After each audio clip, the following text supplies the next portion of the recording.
Hello, lovely people. So, how are you? Hope you are taking good care and following all the protocols to keep yourself safe, along with your family, friends, and the community on the whole. That is the need of the hour. Yes, also, don't get hogwashed, if I may say, by all the propaganda that's happening around you. So, take a pause and use your wisdom. And okay, welcome to another episode of Know the Happiness How with Winko Chow. I'm your host, Wing Commander Satyendra Chauhan, aka Winko Chow, an air veteran, resilient lifestyle strategy coach from Bangalore, India. Our guest today, as you see, is smart, savvy, an entrepreneur with qualifications in technical theater and light designing. And he is turned a podcaster, a professional one. You can see it there. So, ladies and gentlemen, I give you Yuriy Nayer from New York. Welcome to the show, Yuri. Thank you, Satyendra. Thank you so much for that warm introduction. It's a pleasure to be here. I really appreciate you having me on. Well, the pleasure actually is ours to have you. I have been actually, very inspired with you. Let me make a very candid confession before I begin. There are not many people who inspire me actually, but yes, on the podcast training that I was undergoing, and there were few people who I was looking up to. The energies travel, I guess. So, as I have already told you, happiness how is a show that is meaningful conversations to bring a smile on the faces and to cheer up the moods and some sparkle in the eyes of youth, executives, entrepreneurs, and all those professionals who are studying or working in high pressure jobs, living in metropolitan cities, facing multiple challenges and countering negativity on kind of daily basis. And there is plenty these days. So we on this show actually, Yuri, talk about the whys, and besides that, the hows and what's of the resilience and the resilient ways at the workplace. So, going through the research that I was doing uh, to get you on the show, I found some very interesting things about you. So, tell me if my research has gone okay. So, I heard you say humans are social creatures and we need to build communities. If we don't do, then people will build tribes around us. That was really very interesting. And I also heard you say that there's more than these community and the societies and the countries and the geographical boundaries that define us. It is the individuals and our awkward musings. So you call your podcast also the awkward minds, a labor of love. So it's a pleasure to kind of have you, who's so creative, kind of witty, and has a very pleasing demeanor. You look very attractive. I have some questions there to put you in some awkward place. But before that, this interesting name and the whole theme and the mission behind us. What's the story? We would want to know a little more. Yeah, absolutely. It's a great question. I assume you mean why the awkward mind? Yeah. It's a question that comes up now and then. And when we were going through the broadcast yourself course together with London Real, we were going through the exercises and trying to figure out, okay, what is the podcast? What is the mission? What are we going to call it? And when I was doing some research and some testing with my potential audience, one of my potential episodes was going to be called The Awkward Single Male. Was going to be Uh-huh. one of the episodes because that basically perfectly describes who I am or who I was at the time, which we can Uh-huh. get into. Because now I was told I'm not allowed to call myself awkward anymore, but that's maybe we'll get into that a little bit later. That's a separate thing. But so yeah, so that was one of the potential titles for my episode. And when I showed it to one of my friends, he said, "Well, that's you. You should just call the podcast that." So the podcast was actually, not many people know that the podcast was almost called Awkward Single Male, but All then I right. realized it was a little too on the nose, if you will, a little too specific. So I wanted to broaden it because I realized we're all a little bit awkward, just depending on how you take the word. Because some people take that to mean Hmm. negatively, or maybe socially awkward or shy. But Hmm. really, it's just about we're all sometimes uncomfortable in certain social situations, even Hmm. the extroverts in us. And Yes. so I wanted to speak to those guys Hmm. who may find themselves in these social situations feeling a little bit awkward, and realize, well, you can actually adopt a mindset where you embrace your awkwardness, and when you're Very good. comfortable with yourself and you build that self-confidence and self-awareness, then the awkwardness becomes not a negative, not a setback, but actually something that is part of who you are. And you can actually leverage that to create positive connections and relationships. And so that's what we strive to do on the podcast, with these conversations with real people from all walks of life, from, about Hmm. anything and everything. Really, now I've talked to doctors about health, and I've talked to a bunch of fitness coaches about fitness. I've talked to you. Actually, I had the pleasure of having you on the podcast recently. So we've talked about resilience and that type of coaching and overcoming adversity, right? I've talked to others about self-esteem. I've recently had someone on to talk about compassion, and how there's actually a biological necessity for us to love unconditionally. So it's just been a fascinating journey, all because I put myself out there and said, hey, I'm an awkward single male. Let me start a podcast and have these conversations. So That's that's a little bit of the backstory there. and that's really incredible. Actually, I have so many questions, which come to my mind from that one answer. But yes, before that, you said, it's been a journey.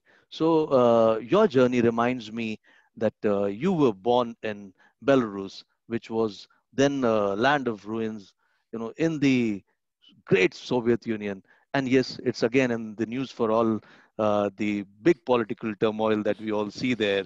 So, and you moved to US with your parents as a kid in 1997, and you studied the engineering part that you said, and you worked. So how has this journey been all along? Hmm. Sure. Well, yeah, it's fascinating. Yeah, we'll leave the present events that are in the news Yeah, aside, because yes, I don't think it's yeah. really it's really that interesting. But well, for me it was fairly easy, although I didn't really have a choice in the matter. In Uh-huh. 1997, I Yeah. was 11 years old. So now, for anyone doing math, you can figure out just how old I Mhm. am.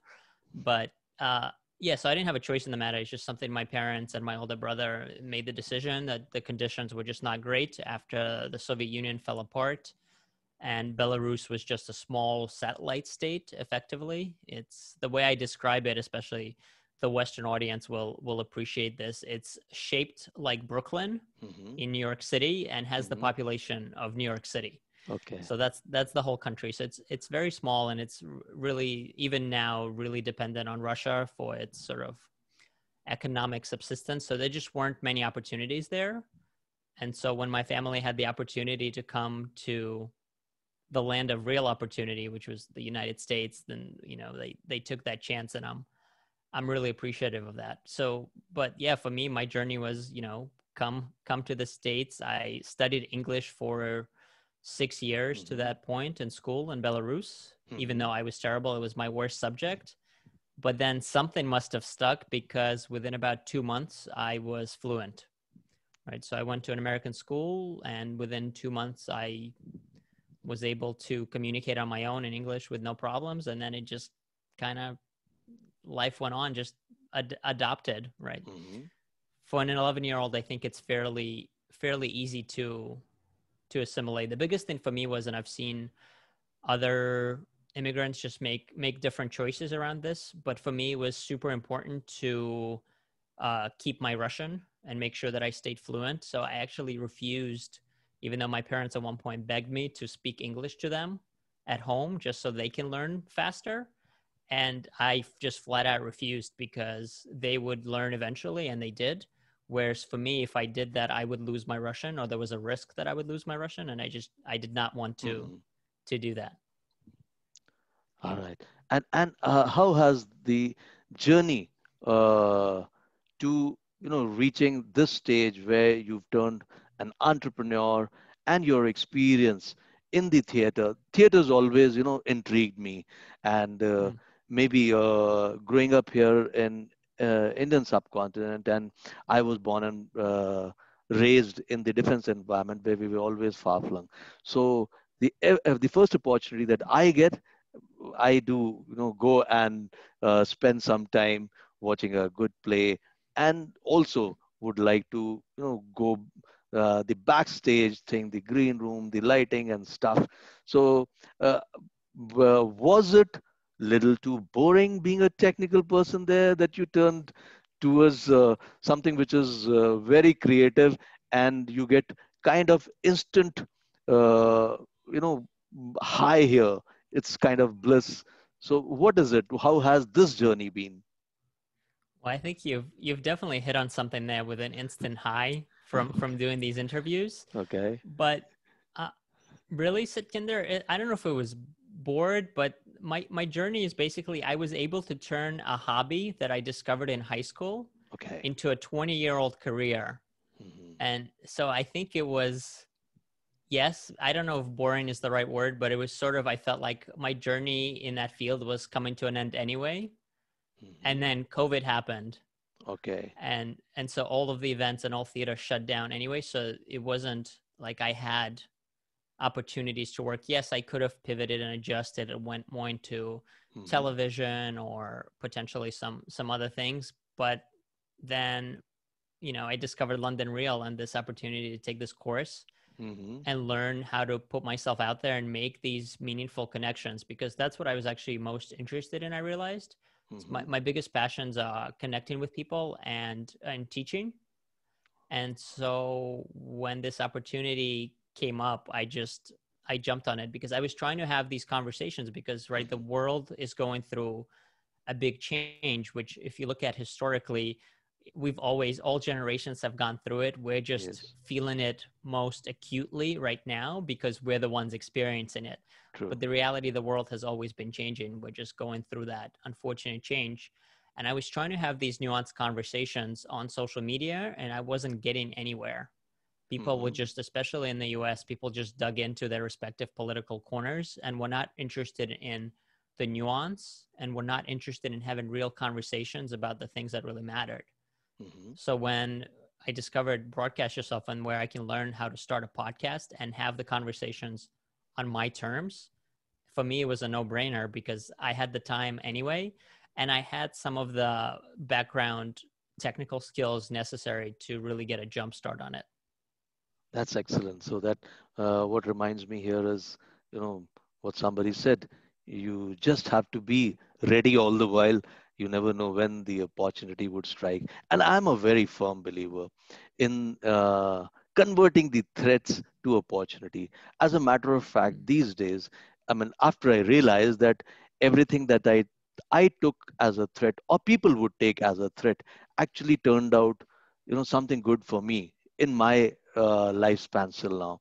So when you say that, these are the times which are difficult, and yes, these are times which are threatening. People are jobless, and if these studies have to be believed, in very near future we would have more than 100 million people across the world as jobless people. So, or maybe it may even surpass that. So do you really have been smart here to kind of take a plunge right here before that 100 million also joins the race, or something of that sort? I would like to know a little more in terms of opportunities here in this broadcasting or podcasting industry, if I may say so. Mhm. That's a good question. Well, I think maybe I'm different in that I am not someone who is money focused. Okay. So for me, I don't think of the financial benefit first. Hmm. I think of sort of my well-being first and then Hmm. what I can give to the world. And it's Hmm. just how I've been naturally wired, and I found that, and if I just follow that thread and like you said, just take the opportunities and maybe in a way that has hurt me in some regards, but in others I've always found I come out ahead somehow. The money is always there and I'm always financially doing Hmm. just fine. And now that I've really adopted, and Brian Rose of London Real has really helped me see that, is to really what it really means to have that entrepreneurial mindset, Hmm. because it is something special and it is something that most people don't have. Hmm. And it's okay, it's perfectly fine that they don't have it. It's just, but recognizing that and really knowing the Hmm. difference between the two. And so for me, I always knew I had it in me Hmm. because I was never one to take a full-time job. That's why I liked theater and events, because you can set it up where you're a freelancer. So it's sort of an in between where you're a half business owner because you kind of set your own schedule and you pick the projects you want to work on, but you're still attached to an employer. So you have that safety net as well. So for Absolutely. me, I just like what you said earlier, it's just seeing the opportunity and going where it may lead you. It's like Tim Ferriss does this. He'll Hmm. work in 6 month increments. He'll just Hmm. take he'll experiment essentially. Is he'll Hmm. pick a project he'll work on for 6 months, and he says, I can't plan for longer than that because I don't know what opportunities are going to come up at the end of that project. Right. That's again, an answer that not many come up with. So while I did pose this question to you, let me tell you, even how I look at it, I say you do the core right and leave the peripherals and the byproduct to take shape. So that is not really, the outcome is really not in your control. So whether it is money, whether it is whatever that you would call it, the riches that come or the success, whatever. So that's excellent. Now I said, like I was telling you, in your one answer, mm, you gave me an opportunity to ask you so many interesting things, which are a little closer to me, being a person who's kind of dwelling into spirituality aspect of the humans. So you said it is all about coming to terms with who you are. It's okay, and it's okay to be a little awkward. It's okay, and everyone can adopt. And you also said a very interesting thing. That is something which is kind of making me ask you this question again. So while we are what we are, and we are who we are, I call myself an extension of the energies. People call it soul, some call it uh, children of God, or whatever.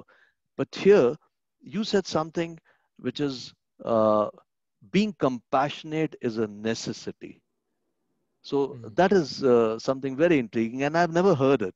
So I'm very sure that our listeners and viewers would also be as intrigued as I am with this statement that being compassionate is a necessity.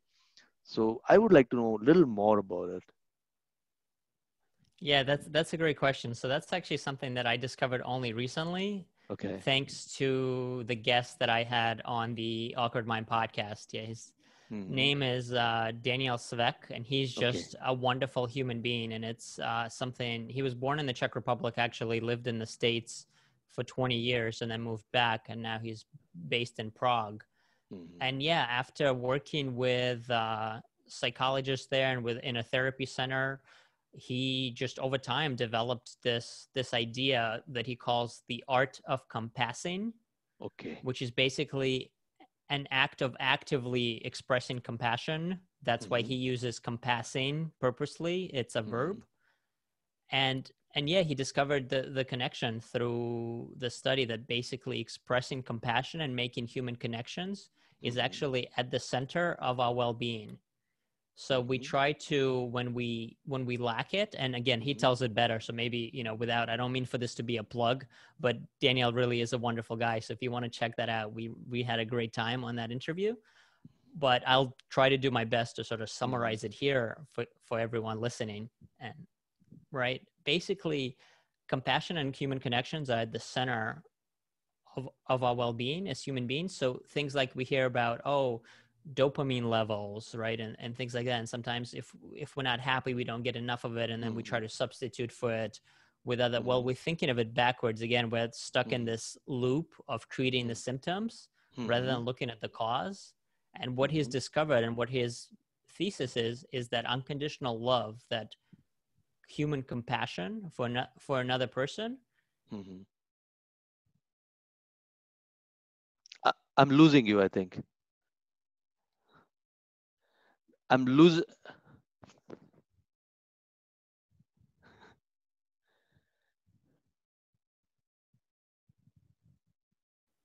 Can you hear me there?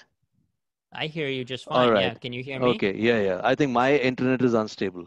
So I thought I'm losing you All because right. of the mic initially. But nevertheless, it'll sound even better, and we get to reiterate what you were saying. Yeah, exactly. So basically, yeah. So Daniel's whole thesis is that if we express unconditional love for other human Yeah. beings and we're Uh-huh. compassionate and we make those genuine connections and we actually make the space and make the time in this busy world to actually truly connect with another human being, that Mm-hmm. in turn results in ours being healthier. Essentially, that would be the simple way to put it, because it'll Okay. naturally raise our dopamine levels, Mm-hmm. which are good, Okay. and will lower cortisol levels, which I guess have, that's the stress hormone. So it Yes. has negative effects on the body. Mm-hmm. And so he found, rather than trying to treat the symptoms by, you know, eating sugar or drinking alcohol or having coffee or whatever else, whatever artificial ways we have of trying to raise that dopamine level, if we just focus at the core of what makes us human, Mm-hmm. which is that connection with others, then when it naturally, all the energy flows from there. So that's where that compassion as a biological necessity comes from. So I wish I could take credit for it, but the whole thesis and it's the whole premise of it is based on The Art of Compassing by Daniel Sveck. So Great, great. definitely So encourage you and your listeners to check him out. yes, He's a yeah. fantastic guy. No, no, we'll certainly do that. And so, what brings me to my next question here is that uh, with all this, this knowledge here and the background behind setting up the awkward minds, what is the aspects that you have changed in yourselves to adapt and adopt, and you feel that those have made the difference here? Would you like to share some secrets here? That's a great question. Well, I don't know if there are any secrets, right? I've heard recently say, if anyone tells you that they have the secret to success, Hmm. and if you just give them enough money, they'll reveal the secrets. Well, I'm afraid to tell you, but the truth is there are no secrets. Now, it's been interesting because it was not a roller coaster. It was just a fast paced journey, right? It's been Hmm. 12 weeks since we started that Broadcast Yourself course. Hmm. So I know I have changed, but it's been hard for me to really Hmm. evaluate and see that change. But I heard, everyone from my coach to some of my Hmm. friends say that I have changed, and I'm not the same guy that I was. And that's where the not being able to call myself awkward comes from anymore. But it's now it's now a brand, and I do still believe in what we talked about earlier, that I think we all have a little bit of that awkward streak in us.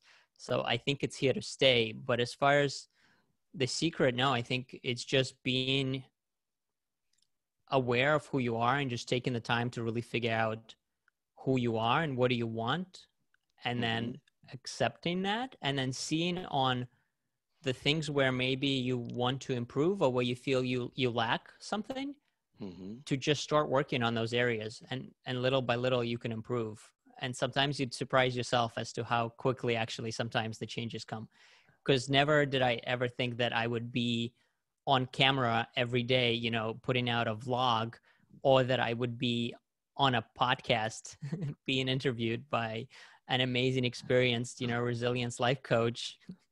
So Thank you, and let me tell you that mm, what you said here also brings me to mm, a relevant aspect.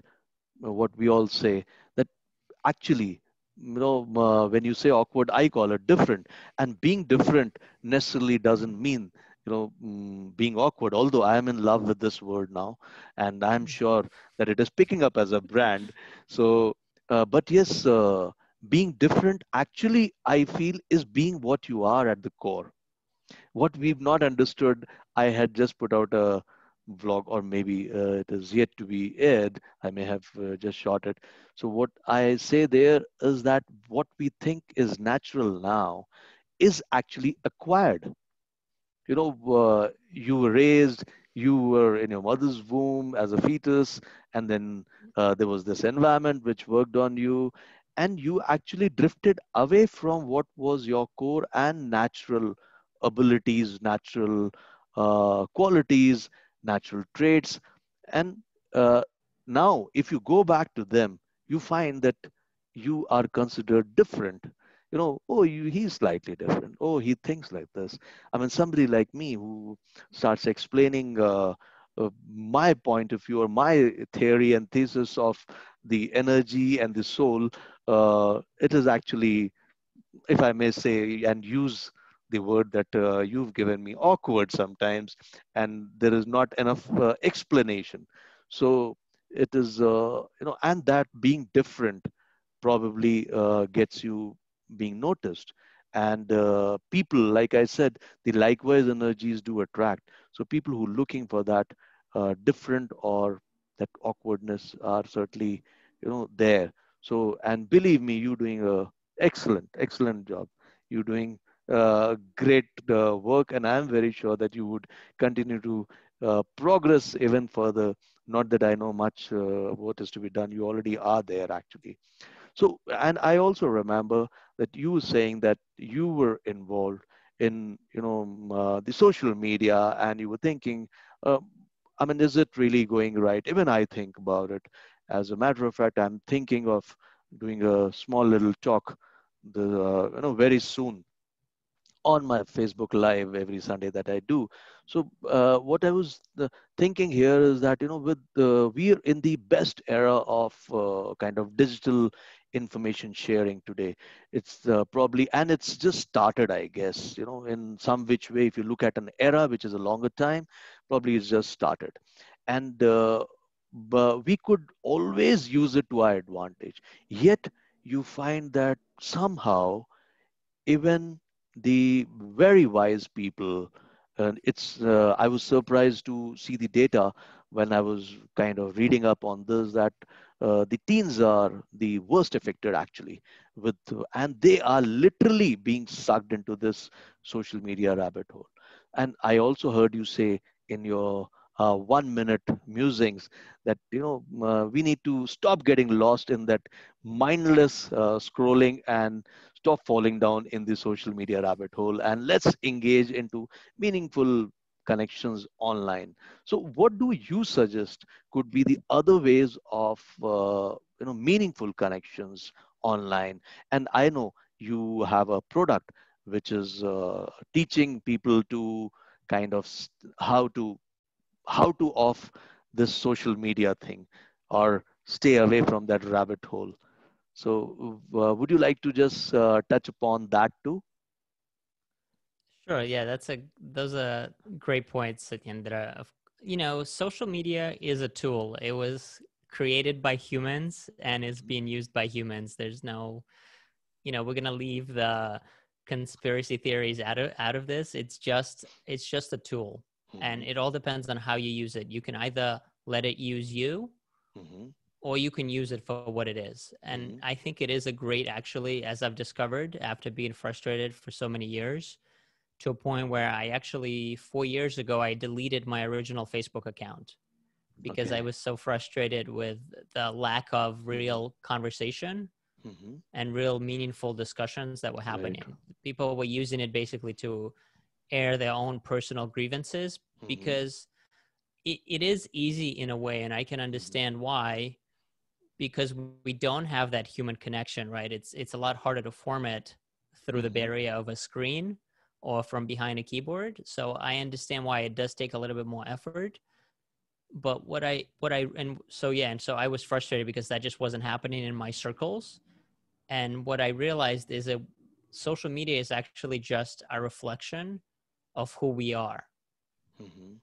because there are Very different true. people with different interests, right? And Mhm, and different points of views all around, right? Social media and just these digital connections are the reason we're having this conversation Very in true. the first place, right? Who could have imagined it even 10 years ago, right? Very That true. from across the world we would be having this conversation. But now it's made possible because of social media. So there's clearly something good there. Mhm. So, and it just becomes about how do you then, okay, so if there's something good there, then how do we cut through the noise and use it for good? Well, just that, you just start being more intentional about how you approach it. So you have to figure out why you're on there and what you're trying to get out of it. Because Mhm. if you're just there to have a fight with, someone that you'll never meet in person, about politics in the US or around the world or something that, or I see people reach out to me and frustrated with the situation in Belarus, and I was like, you live in the United States, we have our own challenges right now, why are you worried about that? I mean, I appreciate it, and yes, I feel for the people, but at the same time, Mhm. this is way far from home, right, for you, because I'm big on personal responsibility. So for me, it's like, okay, focus on yourself first and focus what you can control, and then worry about the big global problems that in reality you're not in a position to solve. So it's fun to talk about, but it's a distraction, and that's what I realized. There's going to be those pockets of people on social media Mhm. that's what it is for them. It's just an outlet, and they just want to have Mhm. those conversations that really have no point. Maybe they make them feel good for a moment. I would argue, now that I've sort of, thanks to my guests, have learned a little more, that I think they're substituting for something, that there's maybe lack of meaningful human connections in their lives, and so they're trying to get that dopamine in another way on social media. And it's unfortunate. And so for me, I realized, thanks to London Real and the community that we've been able to build, is there are other people out there that are interested in having more meaningful conversations. You just have to look for them. So yeah, you mentioned and the product is a product. It's a simple course. So it's not, the important thing here isn't that. The important thing is, how do you approach social media with intentionality? Because what you put into it is what you get out of it. And yes, so sure, I made this little 6-week course. I called it Social Media Detox, where I basically walk you through from Mhm. mindless scrolling to Mhm. intentional engagement. Wow. And this is a lovely word that I have noted down, intentional engagement. And everything lies around that big question for which has answer, which actually is the basic question for all the answers that you're seeking, is why. So if you can answer why you're there, and before being sucked in, probably it would answer that. So when you talk of these meaningful conversations, so my interest area, like I said, is that how do you think these meaningful conversations, like I certainly believe one we are having, uh, would be able to help uh, alleviate uh, those miseries, if I may use the word, the negativity which is around people, and which poses a lot of challenges in their lives. So, in some which way, do you think that these meaningful conversations are being heard also? I have my doubts. That's a great question. I would like to think so. Otherwise, I wouldn't do it. Certainly, there are other people that have come before us that have paved the way, including people like Brian Rose and Joe Rogan. So we know that podcasting is only becoming more and more popular, and people are looking Hmm. for an alternative to Hmm. what they're being fed in Hmm. the mainstream, Hmm. because I think they're so frustrated because they're realizing that there's more to the world than this constant negative loop that Hmm. they feel stuck on, right? Hmm. Because it's also a matter of perspective. Hmm. Because even through the challenges that we've seen here in the States specifically, and obviously the whole world has seen it, but I can speak specifically to just, my neighborhood in New York City. But Hmm. even with those challenges, the pictures that you saw on TV do not reflect what I see on the ground. Yes, were those pictures are representative of a portion of what was happening? Yes, Hmm. but there were also, families, out walking with their kids on, you know, Hmm. on the harbor here, and there was, and there's life went on. So yes, there were challenges, and yes, we need to address them and we need to deal with them, and that's a separate thing we can look at, but those challenges are not representative of the whole. It's not like the whole country is on fire, Very right? And true. so it's realizing that it's putting, it's putting things in perspective and realizing that no matter how hard we try, we we'll never have the full picture. Mm-hmm. And so I just choose to be optimistic and accept and realize that no matter how much negative there is, somewhere there's a positive happening at the Absolutely. same time. And so I just choose to focus on that. And then if the challenges come up, then we figure out how to solve the challenges rather than looking at it as an insurmountable problem that's just going to keep us down, right? Because that's just a victim mentality. And I actually love what you say. Your thesis is amazing, right? That we're just victims of victims. And Well, it's so true. yes, I also probably have heard it somewhere. I don't really not Yeah. trying to, but yes, in a way, actually, when I was asking you this question, I Mhm. was reinforcing my beliefs. This is what I'm doing, and here I would just just make a passing reference to a friend who said it will be a very long journey. If you were probably airing something which was for instant dopamine rush of the kind that people want, probably you would have 6 lakh views and probably you would have few lakh subscribers. But when you do meaningful conversation, only meaningful people who really want to derive that meaning from there would probably join in. So thank you for sharing that. And we all know that we are going through very challenging times, actually the whole world. And there are all kind of threats. So while I know you are as optimistic as me, although my grays actually let me add little bit of fervor of reality also to that optimism. Yet, do you think this stress emanating in all quarters, whether people who are successful, people who are wanting to be successful, are all affected by this negativity. So, what is your take here? I mean, how could you think uh, you, me, and there are many like us could make some difference? I think it's actually quite simple, Satyendra, believe it or not. It's Oh, just great. show. Yeah, exactly. So important. No, just show up. Just Okay. just keep showing up every day Uh-huh. and keep doing it. Because people will notice, right? You touched on something that's like, oh yeah, if we put out that sensational piece, then we'll get more likes and more followers. But I'm not money focused. I'm not follower focused either. Yeah, sure, I look at the number of downloads because, well, I'm putting it out for people, so I want to make sure that someone out there is listening, and and I try to reach those people. But that's not my focus. I'm trying to do the things that I feel are important, and even more so that are authentic to who I am, Hmm. and then the people will come. That's my belief. So that would be my advice: is that even whether you're successful or you're going through challenges, just keep showing up. One Great. one more day. Great. So all those who are listening and watching, just remember 3 words: just show up and do your bit. Another 3 words that I add here. So yes, a lot of serious stuff here, and now I know what really pushes you through your maybe if you've ever had some worse times. So I know all that, but generally, how's your typical day? So, and how awkward do you get during that day? That's a question. Well, the awkward is something that never leaves, so it's always there. Uh, the days vary, but I think one of the things that I learned as a freelancer is you have to push yourself because there's no one. You don't have a boss that expects you in the office at 9 in the morning.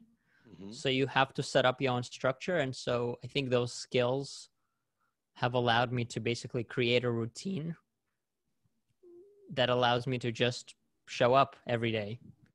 So my typical morning, and it varies, because I do give myself some slack sometimes, but typically I'll get up, I'll have my lemon water, and I'll go for a long walk where I'll usually listen to a podcast or an audiobook and get inspired. Hmm. And then once I'm back from that, then I will actually start my day and actually engage with social media and do what I need to do, whether it's having amazing interviews or appearing as a guest on wonderful podcasts like we are doing for me, because for me it's morning. I know it's evening there in India Yeah, while we're recording this, but yeah. And so that sets up my day. And then yeah, sure, are there awkward moments, are there challenges, are there times when I don't feel like doing it? Yeah, of course. Everyone goes through that. But then you just have to remember the why, and you also have to allow yourself the space to not be perfect. great. So in those spaces when you are sometimes not that perfect and you have your awkward moments, uh, what are those small little funnier ones? If you would like to share with the audience here. Oh geez, I don't funny at once. I don't know. I always ask my guests what their awkward moments are. I don't So know if so I I thought is maybe I'll put you in spot there. Never, yeah. nevertheless, that was not the intent. Uh, All no, it's right. okay. I'm just trying to honestly nothing specific Okay. comes to mind. I'll have to. I realize I should, as someone who runs the Awkward Mind podcast, I better come up with an answer for that one. So No. thank you for pointing that out. All right. Um, So and tell me, I have some idea of the kind of person that you are, mm, and what must be, kind of driving you through. But yes, if you had to share something, uh, what you have not shared with us in terms of what drives you, or at the end of the day, what brings you that satisfaction, and maybe that small little aha moment, or maybe uh, you know, that small little goodness, if I may say, that you were able to share with somebody or do it for someone. What actually drives you and brings you that satisfaction. mm. I think you've hit on it there, Sathinder, a little bit with just making that connection and making someone else's day a little bit better, Hmm. and just seeing someone smile, even as simple as that. That certainly is it. Also, for me personally, having learned something that day, that's why I try to read every day, just to get a little something new, because I'm constantly working on myself. Hmm. So knowing that I've done those two things, that I made someone smile and that I learned something, that's a good day. Excellent.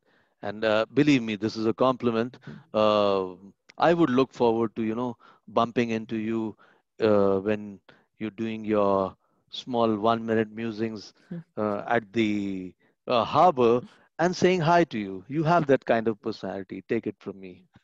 So, All right. Well, so don't hesitate if you had to kind of give somebody a smile even there.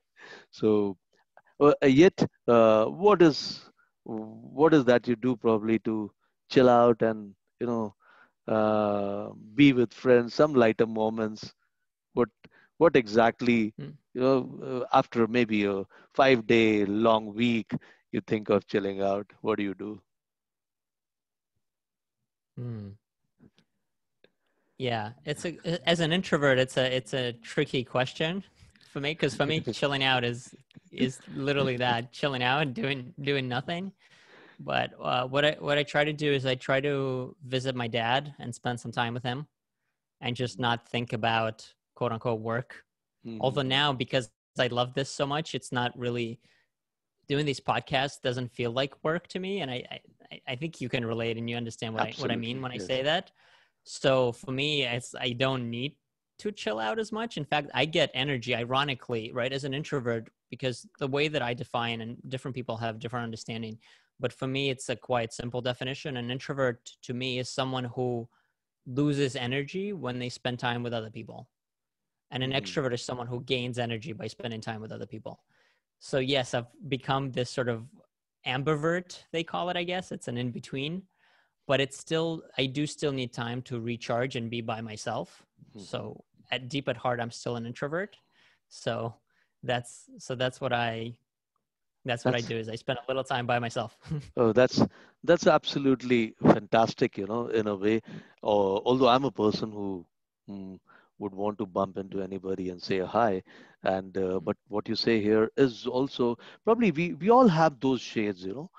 As you were replying to this, I was thinking, and I keep saying that we all come from the same source. So actually, deep down inside, we all have that streak of being introvert, being little extrovert, being as you put it ambivert. So it's all good. So now coming back to business, what I know you've just started out, but still, what are the achievements that you've had till now, and what do you aim?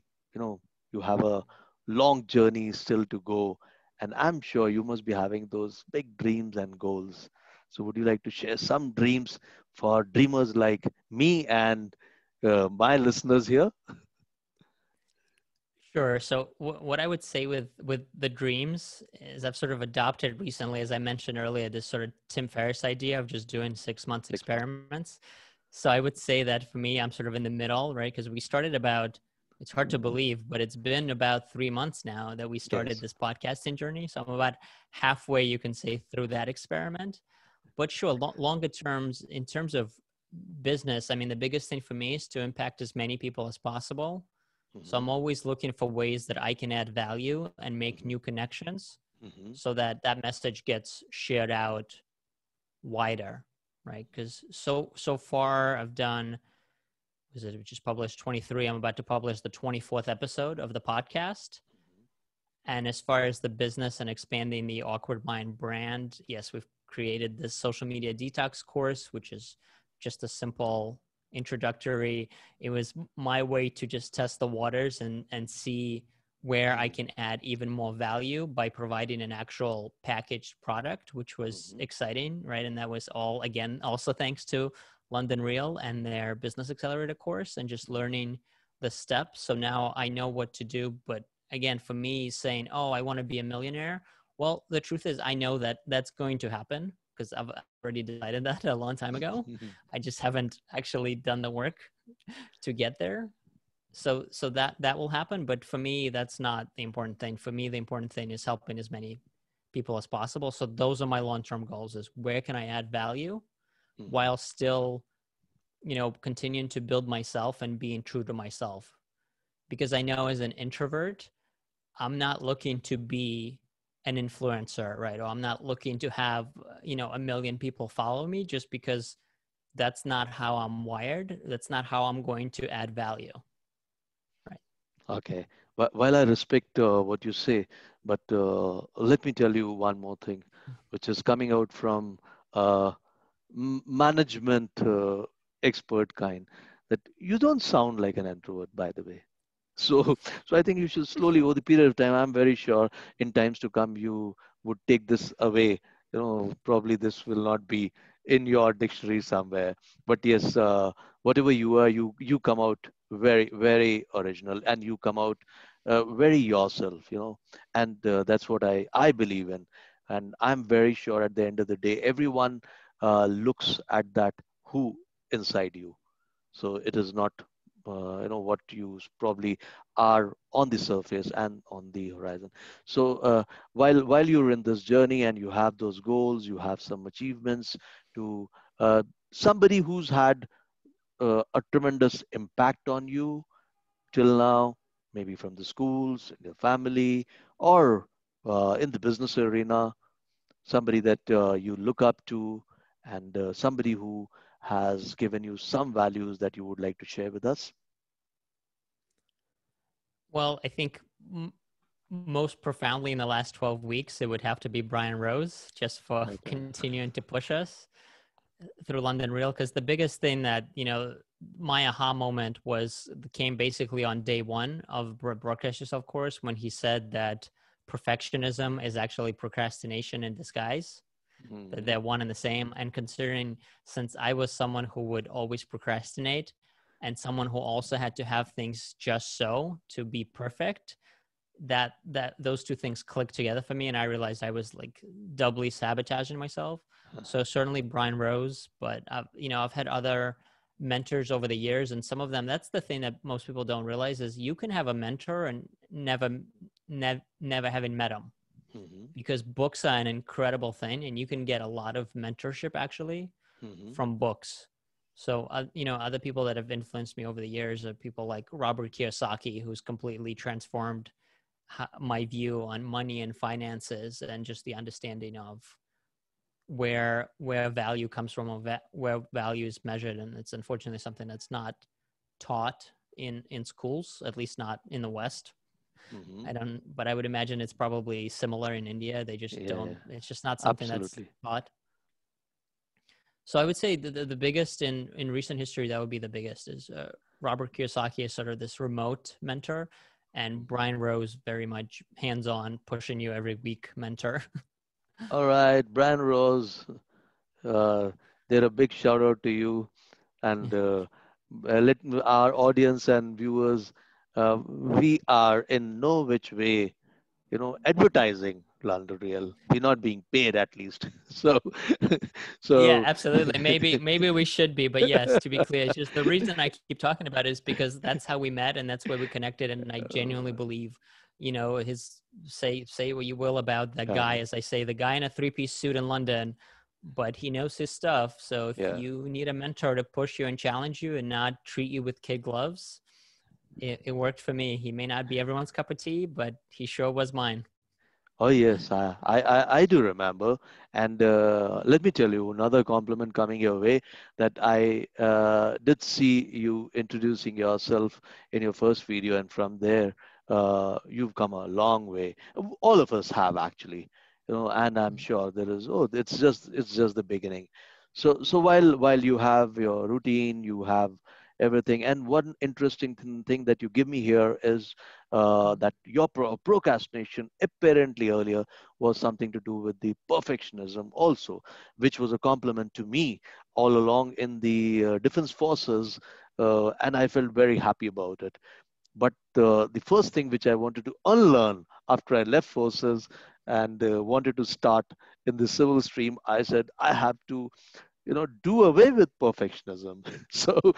So how successful have you been doing away with perfectionism, and how has it been? Does it bother you, or does it hold you back? Are you happy about it?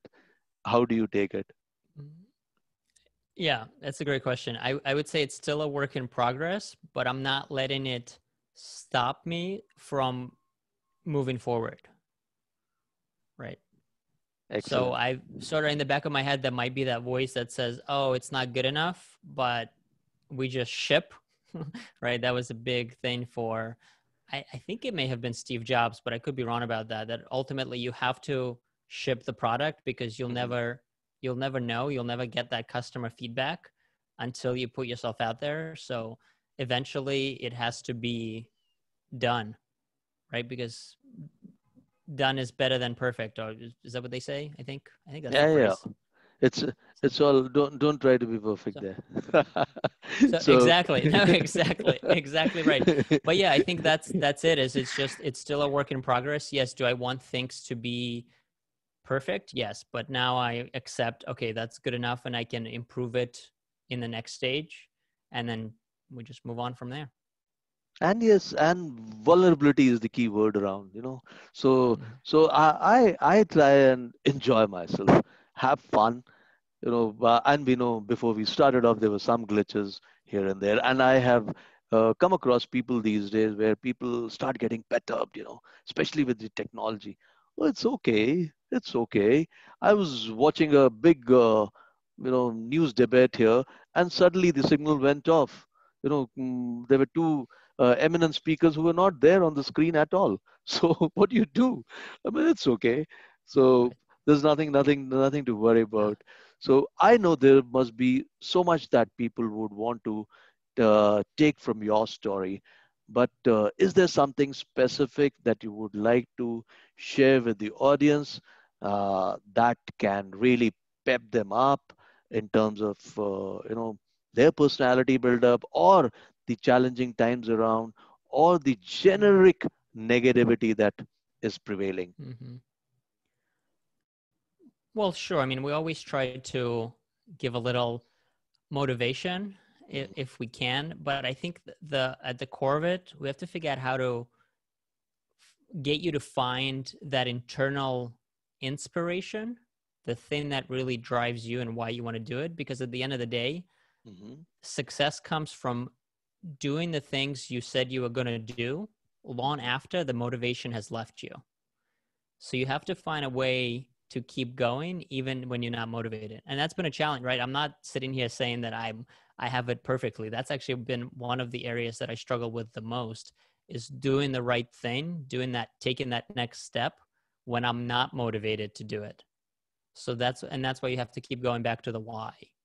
And the maybe I can what I can give to your listeners is realizing, and maybe this will be your sort of a foundation for you to find your why, but it's to remember one core principle that I sort of got from a sarcastic t-shirt that I would wear as a teenager, and it's related to theater, so I really doubly appreciated it.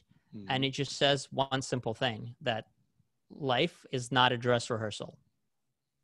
All right. So so just go for it, because we only get one chance. Absolutely. Absolutely.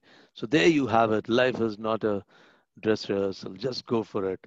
And there could be anything better, sir, from somebody who calls himself introvert. So, anyways, I'm not going there now. So, at the end of the day, it is all about, what I hear is all about beliefs and mindset, and if required, changing them, adapting them, and it's all about your approach and the attitude. And at the end of the day, what you can control, like I keep saying, is you. So before we go, would you like to inform the audience where they can find you, and if you have anything else that you've missed out, and anything new that is in the offing that you would like to share with our the audience? Uh, no, it's great, Satyan. Thank you so much for the opportunity. Basically, the Awkward Mind podcast is available on all major platforms, from Apple to Spotify to now including Amazon Music. So you can always check that out on all those platforms. And you can, if you for some reason want to connect with this weird, awkward introvert, you can find me online at Yuriy Nayer Live on Instagram, or just Yuriy Nayer on Facebook. And of course, you can just visit awkwardmind.com. And there's more information there about the podcast and about social media detox and anything else you may want to know. Oh, that was excellent, and we'll certainly make sure that I share that in the link Mhm. in the description. So before we go, ditto all that Yuri said, and do keep watching this space for those small little meaningful tidbits that those are not really available in those management books, or like Yuri said, in quite many books. And these conversations give us those books coming from the people who are really special. We all are special. I keep saying that. And thank you, Yuri, for coming on the show on Know the Happiness How with Winko Chow. I'm very sure that we could have added more value, but for the time, but still, whatever we could do was certainly meaningful. And before I go, I wish you and from our audience all the very best in all the endeavors of yours, and wish you all the success, and wish you wherever you would want to go, and define what defines your success. So that's all from here. We all know that if you have a clear intent and the right energies, the energies will certainly propel you towards your goals. So, hope you like this conversation. Do keep joining us when we air it every Sunday, and we'll be back with another interesting and meaningful conversation with yet another interesting guest in yet another episode of Know the Happiness How with Winko Chow. This is me, Wing Commander Satyendra Chauhan, aka Wing Chao, signing off along with Yuri Nayer from New York. Bye bye, take care, stay safe, stay smiling. See ya.